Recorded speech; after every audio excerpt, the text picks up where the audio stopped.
Today we're going to talk about how to roast a tenderloin. Tenderloin is one of the finest cuts of beef out there, and we really need to understand how to prepare it correctly to absolutely thrill your guests. Right here I have a Chateaubriand cut. What that is the absolute center barrel cut of the tenderloin. Very, very fine, really, really impressive, definitely worth the money. So what we want to do is pull the tenderloins out of the refrigerator about an hour before you start to roast it. When you pull them out, you want to expose them to salt. Salt is going to help flavor the meat and also keep it juicy during the roasting process.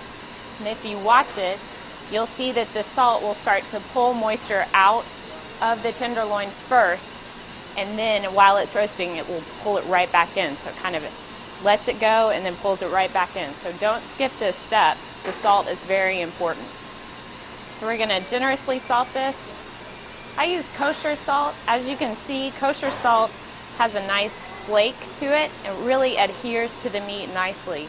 You're going to do that step an hour before you start the roasting process.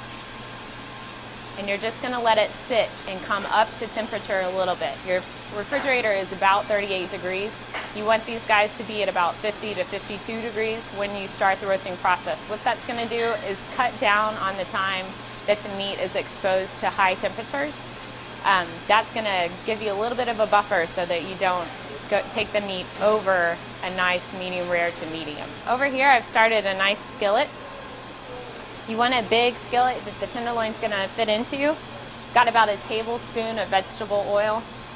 No reason to use olive oil. The heat denatures extra virgin olive oil, so you're just kind of throwing money down the drain. Really coat that pan, get it nice and hot.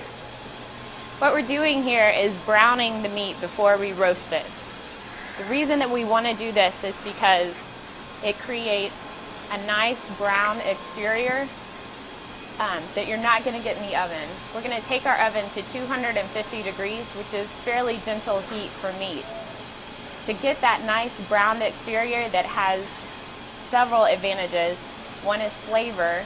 It takes the large protein molecules and breaks them into fragments that you can actually taste. So it makes a very flavorful kind of pop to the meat. The second is it's just a really nice texture. It's got a great contrast to the buttery kind of interior of the beef. Let it sit for maybe 30 seconds on each side, just until you really get you see some deep golden brown to it. Don't take it off while it's still kind of gray. You want it to actually have that crust. Let me show you what I'm talking about. This is not quite ready yet. We're going to leave it on just a little bit longer. There we go. This is what we're looking for. This browning reaction right here is called the Maillard reaction.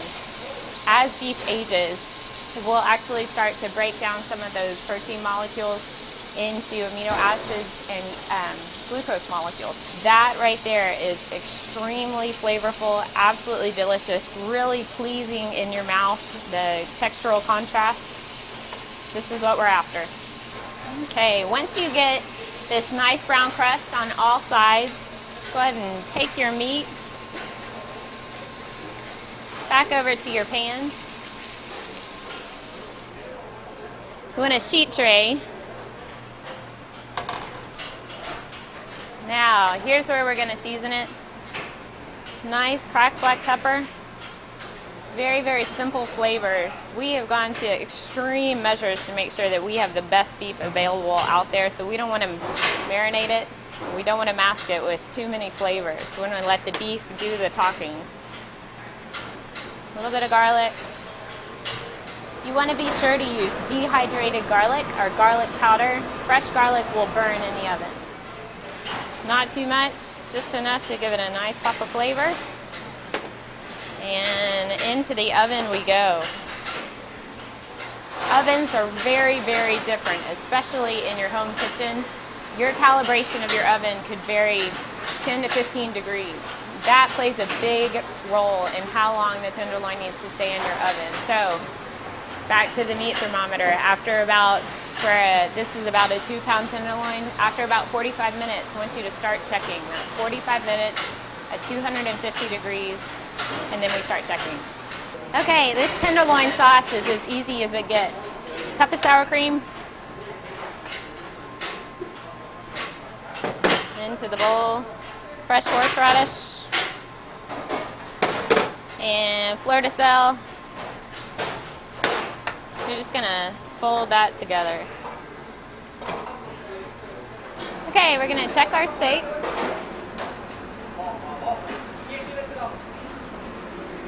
Coming right up to 130 degrees, so we're gonna pull it out.